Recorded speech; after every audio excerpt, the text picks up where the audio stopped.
Happy Tuesday. I have generated 15.8 gigabytes worth of content today in finally finishing exporting and scheduling for upload the E60 DIYs on control arms, sway links, alternator, brake pads, and O2 sensors. So all 5 of those, actually the brake pads I still need like 2 more clips on, which I'll get today or tomorrow. But all the rest of those are going to be publishing every 2 days for the next week or 10 days. Starting tomorrow, so look for those on E39 Source.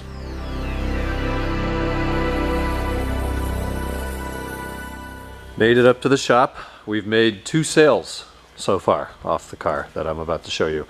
Number 1 is back to the original owner, or not the original owner, but the most recent owner of the car. It is the European center console armrest.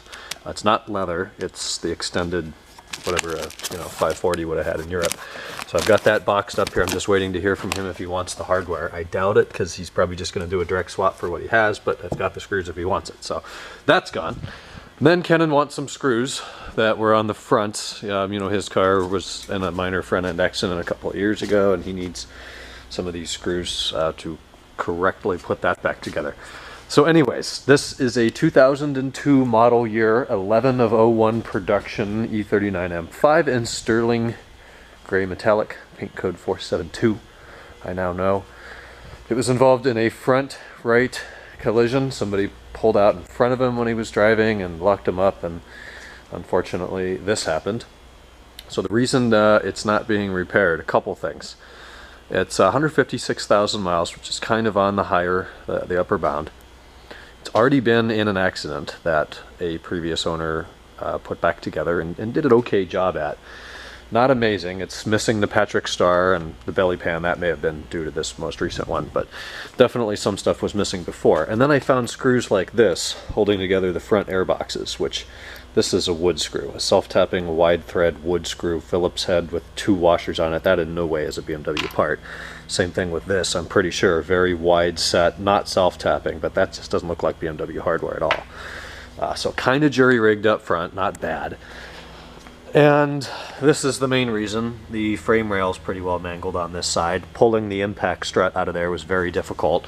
The correct impact strut that's not damaged is this one. It's just 3 13mm nuts that it pulled right out. The other one we had to beat on with a hammer for a while and use a pry bar and get it out of there. And we've taken off the front. We didn't get a front bumper with it. Here's what we've taken off. The hood is destroyed. There's no way around that, as you can see. The front bumper carrier, same deal. It got pretty well messed up down there. The big T50 bolt we pulled out of here that holds the front bumper on was shaped like that. The front core support here is dicked. Same thing with the part that would normally have stickers on it, although none of the stickers were on there because it has been replaced before. Obviously that fender is crunched. There's some chassis flex here. It looks like this is pushed in. Anything's repairable if you want to. It's just, it would cost an absolute fortune to put this thing back together, and to cut that frame rail out and weld a new one in and get it on an alignment rack to align the chassis again, it would just suck. So fortunately it gets taken for parts to keep other cars running. So we haven't got it started yet. The battery safety terminal blew during the accident, so I kind of just released some tabs. I need the key to open it. No, actually the battery's plugged in.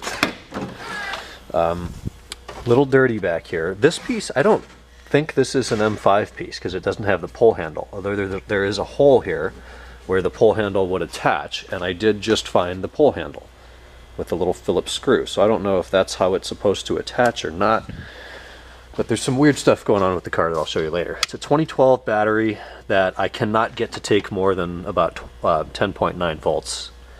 The battery safety terminal is this thing, and I've just shoved the wire back in there, and that seems to have made contact, although not much. Maybe that's why it's not starting. I put a battery charger on it and turn it all the way up on 80 amps and then turn the key, and I just get a click. So I've removed the front passenger airbag already. That was no problem. It's 4 10mm nuts, which I've saved. I'm kind of hoarding all the hardware over here. I'll just start a box of hardware. We took everything off the hood that's still good. I got those 2 push latches, and this is all the hardware that was holding the front end together. I've got 1 good brake duct, or air intake duct. Then the front airbag I got apart, so this is the actual bag part of it that separates from the rest of it. This is the lower housing. Inside the housing is this tube of compressed, somewhere it says, I don't know if I should be touching this or not, it's already detonated so it's probably fine.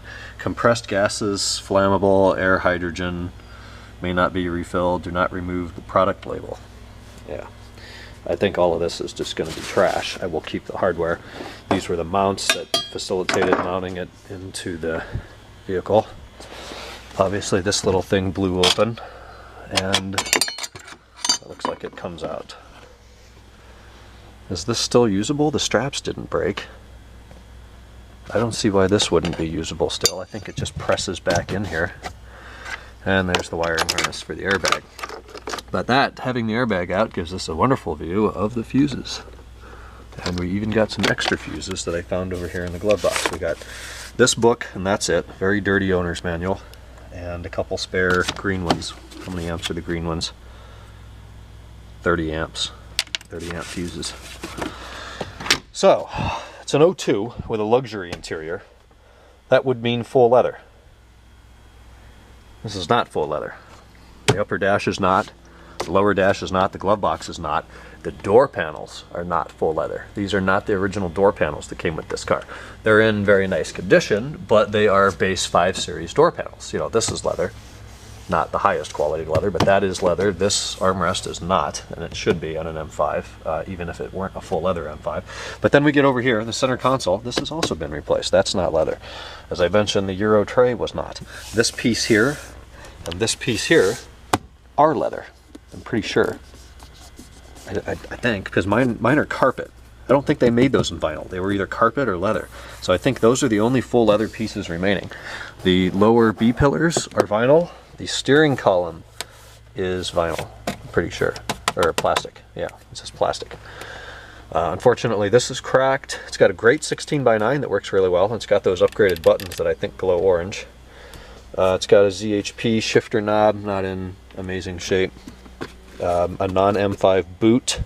Obviously the titanium trim. I'm not sure if that was factory or if somebody swapped it. It does retain its Alcantara headliner, which is a little crease, little ripple there, but otherwise is in excellent condition. It has leather visors, a little hard, but they are leather. It's got a great steering wheel, real nice wheel with pretty clear stitching on it.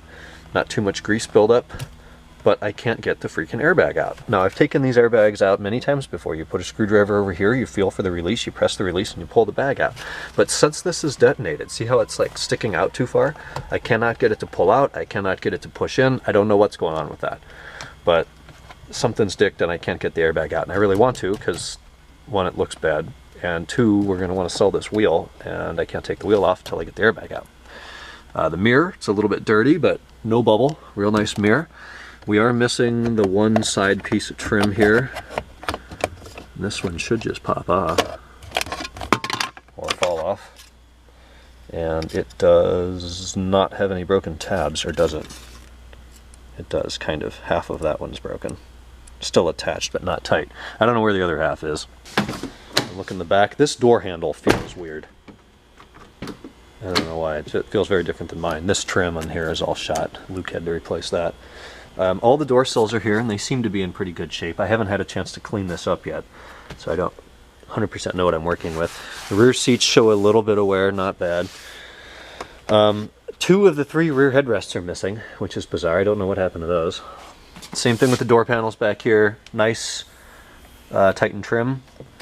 It has those would-be M5 door handles. It has the chrome things, but not the little ring on it there.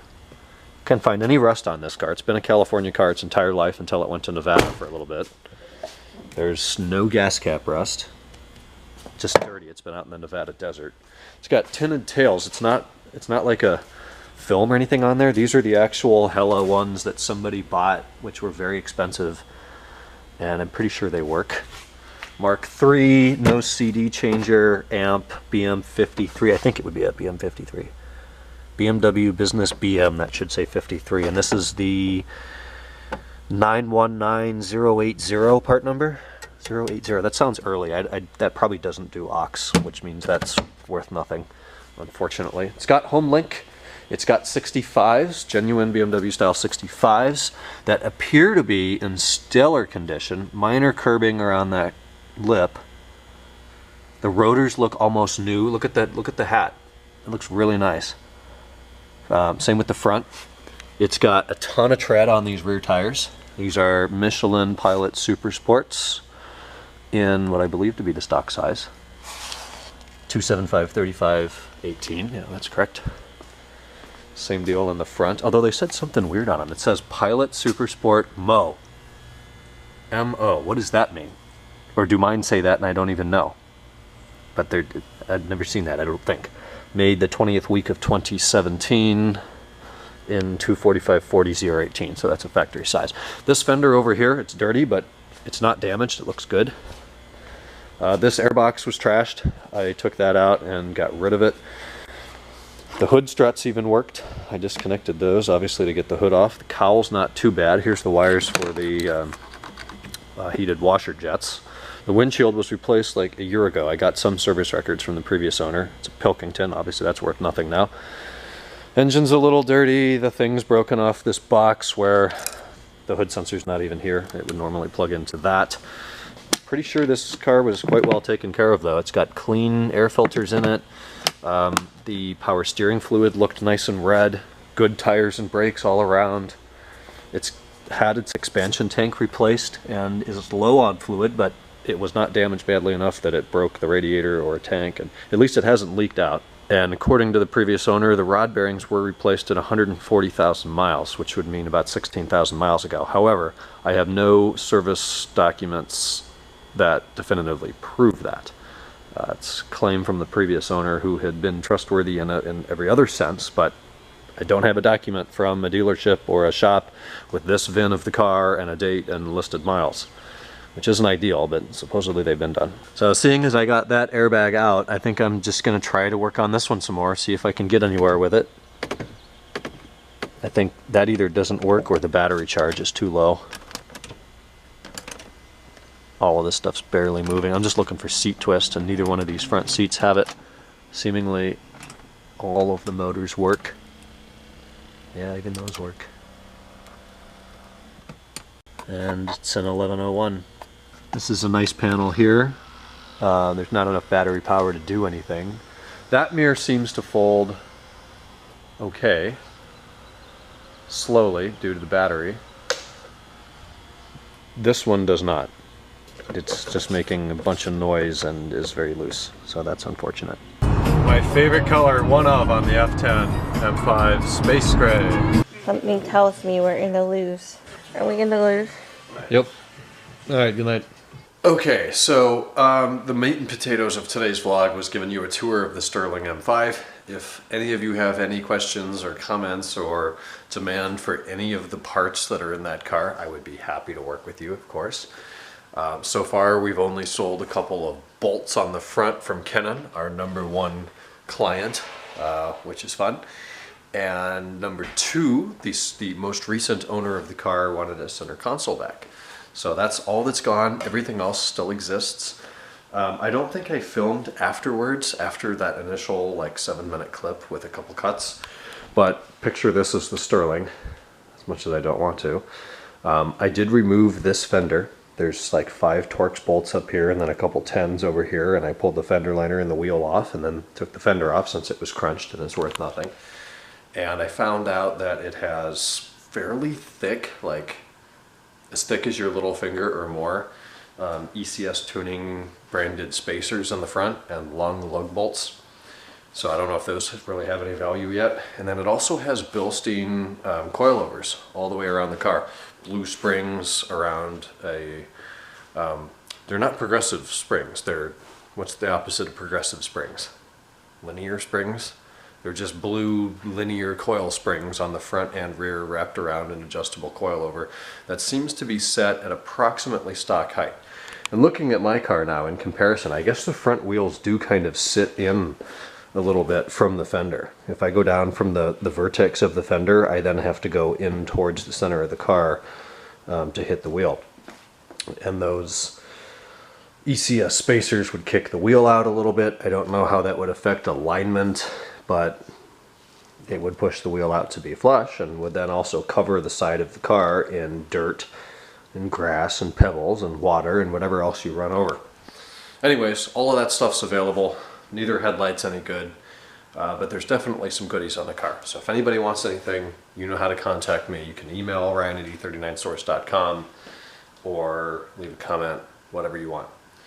So tomorrow is Wednesday. I'm probably going to head up there again, do a little bit more dismantling. I've got to put a new battery in that car to make it start. I need to see how that engine sounds and how it drives, how the transmission shifts, all the above, so we can sell those components. And in order to do that, I kind of need a better feel for how are they. I don't know. I've never heard that engine run, so I need to. So I think what I'm going to do, and it kills me to do this a little bit. I don't think I've said this publicly, but years and years and years ago, I'm talking 2013, 2014, I think it was 13. Colt, you guys remember him? He and I made a bet. I bought a battery for my M5 from the dealer. It's like 250 bucks, BMW battery, OEM. I put it in the car. Not a week later, his battery dies. He goes to AutoZone. He buys the cheapest thing that he can find, puts it in his car. And he makes a bet that his cheap AutoZone battery is going to outlive my M5 battery. And I took him up on the bet. Fast forward 6 years. I'm in California now. I haven't talked to him in a number of years. And my battery has outlived his entire car. So I'm pretty sure that I did win that bet for what little it's worth. But the point here is the battery in my car is 6 years old. It owes me very little. It still works very well, but it does not owe me very much at all. So what I would do is replace it with a new one from the dealer, take my battery, my existing battery, put it in the other car, and just let that be the known good working shop car battery. But it served me so well, I feel bad to do that to it. But it's business, so I'll do it. But I think that's going to be the goal tomorrow. At that point we can start it, drive it a little bit, move it around, wash it, and then start pulling some parts. Once I figure out what works and what doesn't, I'll be able to, pull the steering wheel and the seats and the wheels and the good things off of it. So with that, I'm going to put this together, get to bed. We'll talk tomorrow on Hump Day. Good night.